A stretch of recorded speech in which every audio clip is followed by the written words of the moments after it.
Yes, like it. I have my phone on do not disturb, and for some reason my phone still got interrupted with a phone call. But yeah, I'm gonna continue on what I was saying. Um, I was reading right here where it says the catch why zero stress isn't ideal. I was putting two to two together, right? I was like, man, this devil has the nerve to say why having zero stress isn't ideal. Think about that.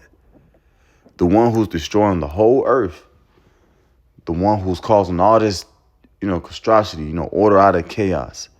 This devil has up here on the screen why zero stress isn't ideal. Well, guess what? It is ideal. We read on the benefits of having no stress. So in the kingdom of heaven, when we obtain those new bodies, we're not going to be dealing with stress. All right? Stress is going to flee away from us, man. We're going to be singing in our beds. But you get the point. So now let me go back to verse 2 now. Romans chapter 12 and verse 2. And be not conformed to this world, but be ye transformed by the renewing of your mind. So yes, through Yahweh Shem Yahushua, through the washing of our hearts, through the cleansing of the word, man, we're renewed daily, okay? And we're getting better and better. But in order to stay better or be better, so to speak, you have to leave this world alone. Now, if you got a deal, you got a deal. If it's, according to your occupation, your job, whatever you got going on, do so. But at the end of the day, man, this is our reasonable service. This is a lifestyle. So be conformed in the ways of Yah by Shem Yahushua instead of this world. But be ye transformed by the renewing of your mind, that ye may prove what is that good and acceptable and perfect will of the Most High. Now I'm going to drop that right quick. We're going to get 2 Timothy, the 2nd chapter. And then we'll wrap it up.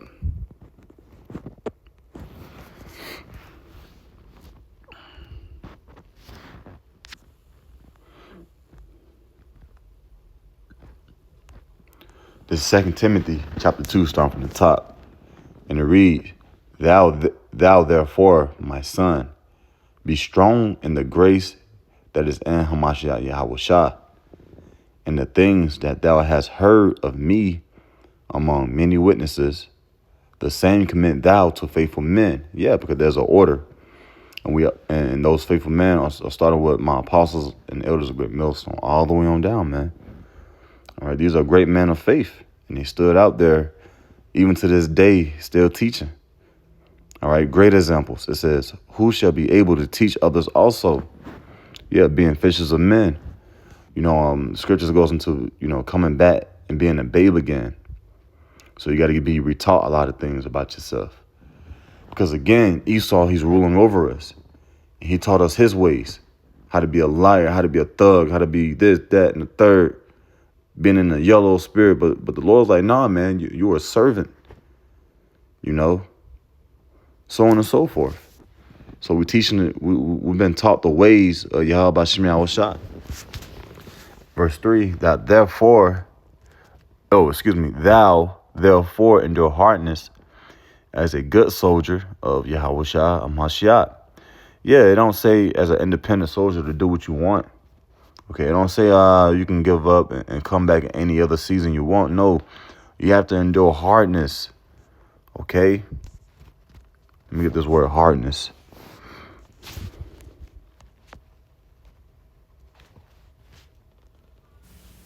Strong's G 2553. Karkapatheo. Karkapatheo. It says to suffer, endure evils. That's plural, man. Okay? See, on this side, it's like evils playing a game of tag with you, man. You got to do what you got to do at all means to get away. And that getting away is through Yahweh Shem Yahushua. Or if you got to endure, you literally have to endure it. Okay, if you got to bear that cross, you have to bear that cross. It says hardships, troubles, to be afflicted. So we're going through troubles. We're going through, brothers are going through different types of levels of evil, man. But guess what? There's a reward for that. It says, no man that warreth entangling himself with the affairs of this life. So if you know we're in the spiritual war of ours and all these things is going on, why entangle yourself in the world, man? Where it's dark, where it's cold, where there's a lot of confusion, where there's a lot of noise, where there's a lot of scorpions and thorns, things of such. Okay? It says that he may please him that he may please him who he have chosen him to be a soldier. Yeah, because many are called, but few are chosen. So if you are chosen to be a soldier, man, you're going to endure. And you have no choice but to. All right, we know this place is crumbling. We know the prophecies is popping left and right. And we have no choice but to endure so we can see with our own two eyes the fall of our enemy, man. Abba Ratazar, Lord willing, will be a part of that number to be delivered, man. But we're actually going to see the fall. I'm talking about the fall, man. Okay? Of this devil. But yeah, man, that's pretty much all I had concerning today's lesson. Salakia about my phone cutting off, man. These phones, man, I don't know what's up with them. But hopefully it was edifying. I'm going to close up and give all honor, glory, and infinite praises, to Yahweh Bahasham, Yahweh Shah Bahasham Rachakwadash. Double honors to my apostles and elders of Great Millstone once again. And peace, love, and salutations towards your hopeful elect. This best I say, the person is truth. Until the next lesson, shalom.